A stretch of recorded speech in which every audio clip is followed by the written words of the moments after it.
that not only does causing hurt to someone constitute family violence, but placing someone in fear of hurt is also considered family violence. There are two requirements. First, the court will look at whether family violence was committed, and second, even if it was committed, is it necessary for the court to make an order?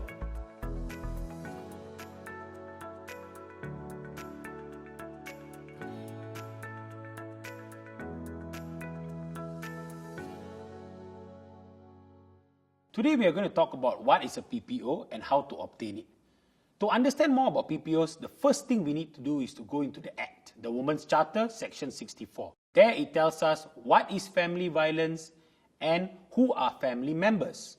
Let's look at the Act for a moment.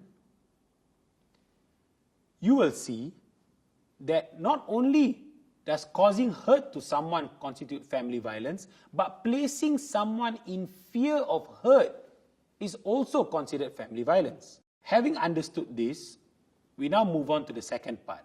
What are the requirements for a PPO to be granted? There are two requirements. First, the court will look at whether family violence was committed, and second, even if it was committed, is it necessary for the court to make an order?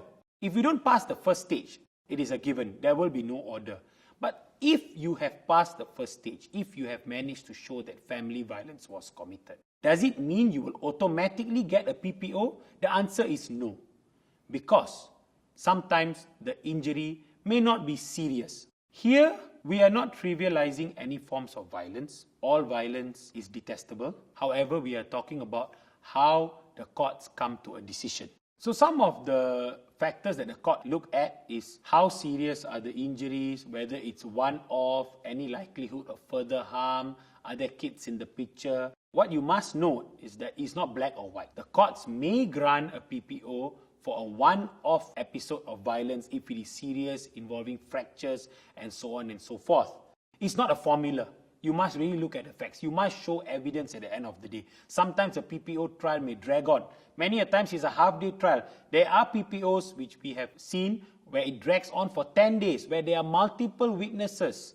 So we have to look at all these factors before advising our client whether your case has merits. No lawyer will be able to give you a guarantee unless it's an open and shut case. And many cases are not open and shut because parties don't carry around a camera or a recording device to get evidences. Sometimes there may be episode of violence, like, for example, anguish, causing harassment to the point of anguish. How can the party show evidence in that regard? It sometimes may be difficult. So you have to go to a trial and prove your case. So a trial can be a daunting process, which is why you should find a lawyer.